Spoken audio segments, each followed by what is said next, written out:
Merhaba arkadaşlar. Ben Babakaro. Tekrardan yeni bir videoda sizinle beraberim. Bugün tamamen size arkadaşlar hasar türleri anlatıyorum. Yani bu hasar türleri nasıl çalışıyor? Bu komutanlarımız neye göre biz güçlü diyoruz? Neye göre güçsüz diyoruz?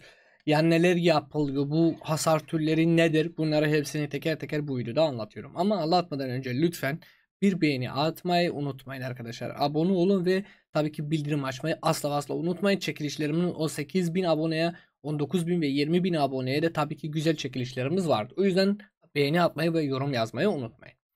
Şimdi arkadaşlar oyunda birçok hasar türlerimiz var. Bu hasar türlere komutanları baya etkileniyor. Yani komutanlarımız bunlara göre biz güçlü diyoruz ya güçsüz diyoruz. Şimdi ilk başında oynanış rehberinden yakın dövüş ve menzilli savaş. Genel olarak konuşursak bir kıta yalnızca komuta ve dizilişi kullanıyorsa menzilli moda geçebiliyor. Şimdi her türlü komutanı arkadaşlar buradan mancereye çıkartamıyoruz. Bakın buradan bir kıtayı çıkarttım. Bir kıtayı daha buradan böyle çıkartıyorum. Mesela örnek veriyorum. Şimdi burada bir kıtayı çıkartıyorum. Menzilli. Menzilli. Tamam mı? Bakın şimdi burada iki tane var. Ama menzilli de çünkü ve diziliş olduğu için menzilli de böyle bir şekilde bunu böyle bir şekilde mancaneye çıkartabiliyoruz. O yüzden bunu ilk başında size söyleyebilirim arkadaşlar. Menzilli saldırı ya menzilli hasarı bu olacak arkadaşlar. Bu birincisi. Çok da bir farkı yok. Çok da bir önemi yok. Menzilli moddaki kıtalar temel saldırı hasarı yerine menzilli temel saldırı hasarı veriyor. Yani normal bir oyun, normal bir komutan saldırı hasarı veriyor ama menziller menzili saldırı hasarı veriyor. Yani hiçbir fark yok. Sadece isim değişmiş. Çünkü dizilişler farklıdır. Şimdi normal hasar. Normal hasar temel saldırı hasarı, karşı saldırı hasarı, combo saldırı hasarı ve darbe hasarı içerir. Normal hasar demek nedir arkadaşlar? Bazı komutanlarımız darbe hasarıdır. Lioche, Baiki, Gorgo, Amelianus. Bunlar darbe hasarı. Özellikle darbe hasarı veya piyadeler içindir arkadaşlar. Yani piyadelere şu an yapılmış darbe hasarı. Combo saldırı Arthur Pendragon'da combo saldırı hasarı vardı. KVK 2'deki galiba Bertrand'dan combo saldırı hasarı vardır arkadaşlar. Darbe hasarı ve combo saldırı hasarı söyledik. Karşı saldırı hasarı ve temel saldırı hasarı da normal komutanlarda bile vardır. Şimdi temel saldırı hasarı. Her saniyede bir yakın dövüş kıtalara birinci hedeflerine karşı bir temel saldırı başlatır.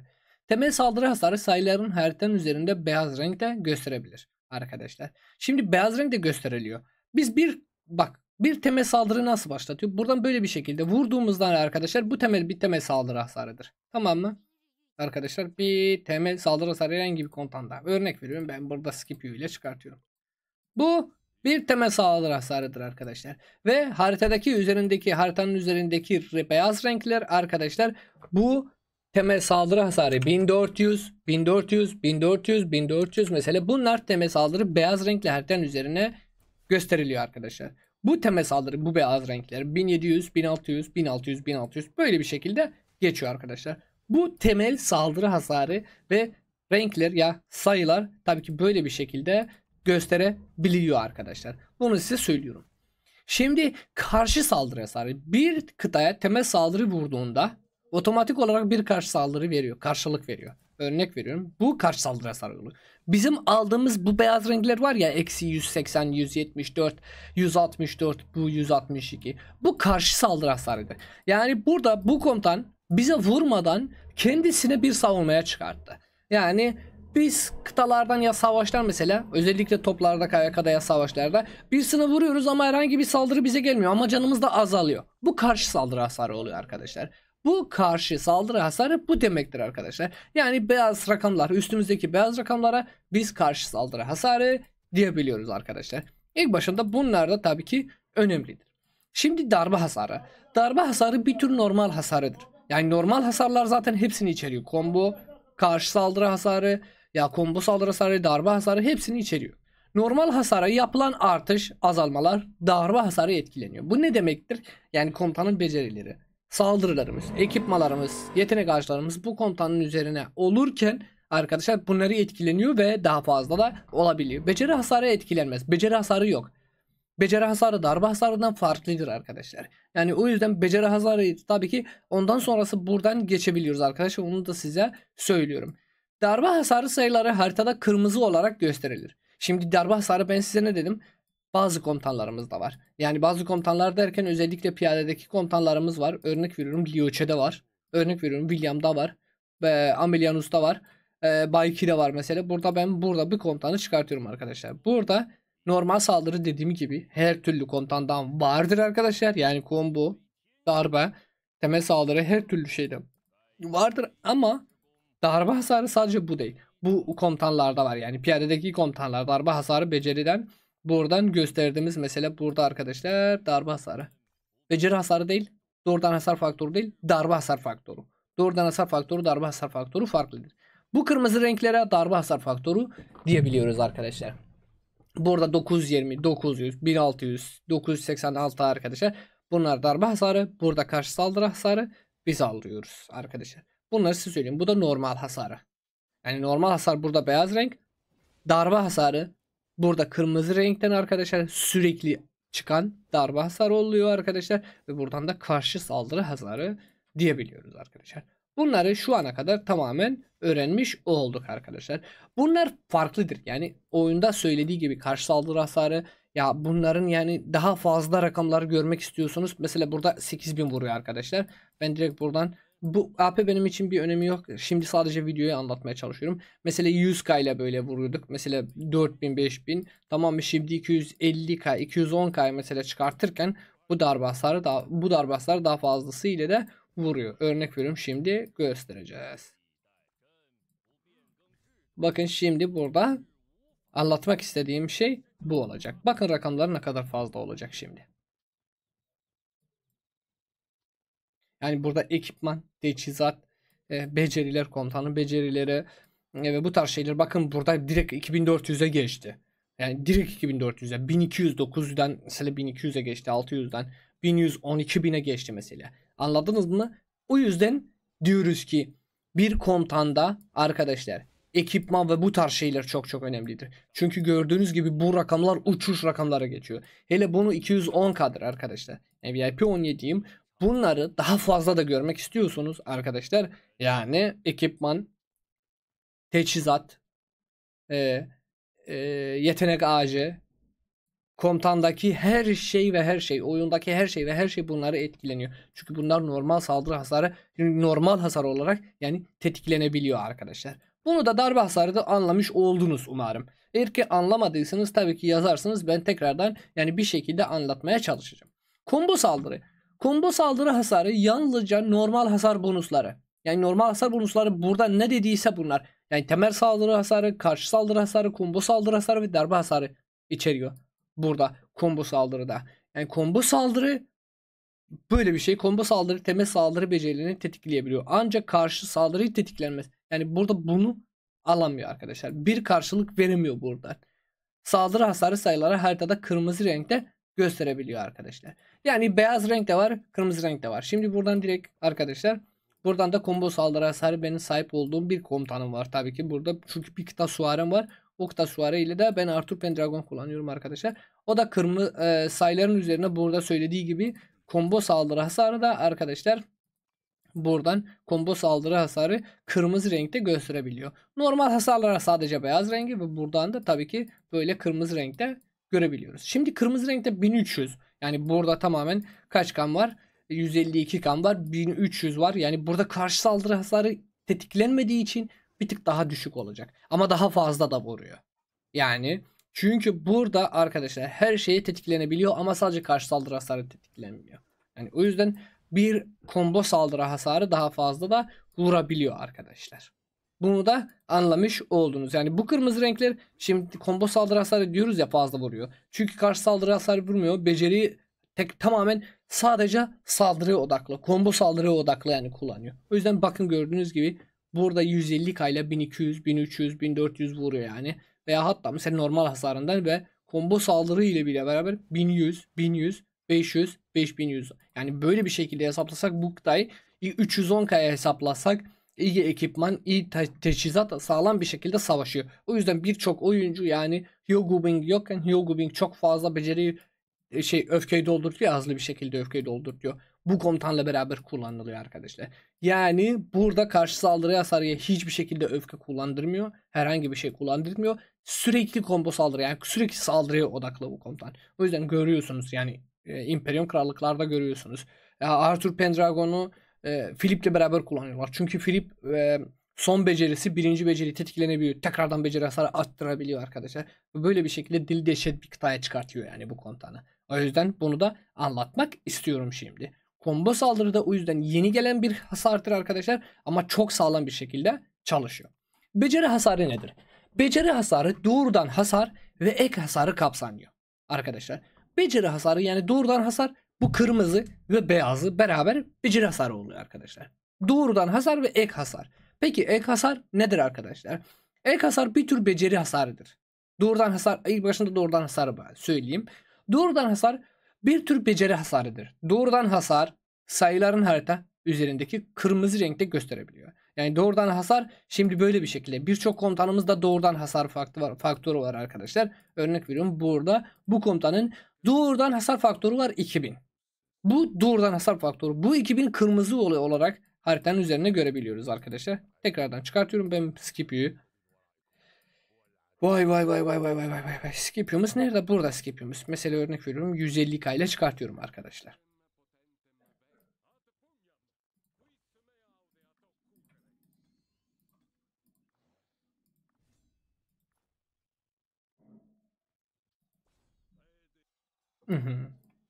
Şimdi doğrudan hasarı kırmızı olarak görebiliyoruz arkadaşlar. Bakın, kırmızı olarak. Bu doğrudan hasar faktörü. 7700. 7700 doğrudan hasar faktörüdür arkadaşlar. Bunu söylediğim gibi yetenek ağaçlar, dizilişler, bu tarz şeyleri tabii ki tetikleniyor arkadaşlar. Hasar sayı haritanın üzerinde kırmızı renkte gösterebiliyor. Tamam mı? Ek hasar nedir? Ek hasar bir tür beceri hasarıdır. Genellikle zamanla hasar veren etkiler için kullanılıyor. Bu etkiler etkinin süresi boyunca her saniye ek hasar verecektir. Ek hasar rakamları haritanın üzerindeki kırmızı renkte görüntülebiliyor. Peki ek hasar sadece bütün komutanlarda var mı? Yok. Bütün komutanlardan yoktu. Bazı komutanlardan sadece ek hasar var. Örnek veriyorum. Şimdi arkadaşlar Scipio'ya geliyoruz. Scipio genel olarak 2000 vuruyor. Tamam mı? Buradan ek hasar faktörü var. Kıtası her teme saldırı başlattığında %10 ihtimalde 3 saniye boyunca hedefe saniye başına ek hasar veriyor. Hasar faktörü 500. Hasar verir. Bekleme süresi. Şimdi buradan arkadaşlar bakın bir bakalım, burada %10 şans var derken bu çok düşük bir rakamdır arkadaşlar. Bunu çıkartabiliyoruz. Yani bazen çıkartmıyor, bazen çıkartıyor. Yani diğer komutanlarda da var tabii ki bu rakam. Bir bakalım, burada bir iki tane barbar yakınımızda çıkartamıyoruz ya. Oha. Başka bir ülkeye gitseydin. Şimdi buradan tekrardan biz beceri yapıyoruz arkadaşlar. O da saniye başına yani tık tık tık tık tık geliyor arkadaşlar. Bunu bir bakalım, bu beceriyi bakalım buradan yapabiliyor muyuz? 90k ile çıkartıyoruz. Bakalım, belki çıkartabilir abi.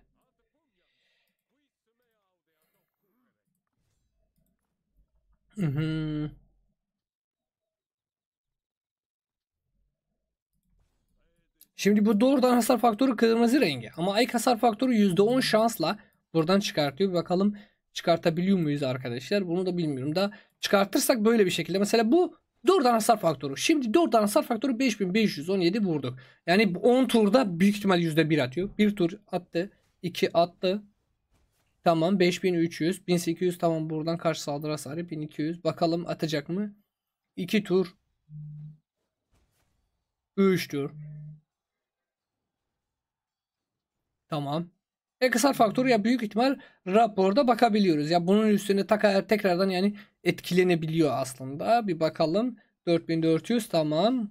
Buradan ek hasar faktörü 4000. 4700 tekrardan bir bakalım, daha yüksek bir rakama çıkartabiliyor mu bunu? 4500 tamam. Bu da canlı düz azaltıyor. O yüzden daha az bir şekilde vuruyor. 500. Bakın bu 500'ler 3 saniye vuruyor arkadaşlar. Bu ek hasar faktörü oluyor. Tamam mı?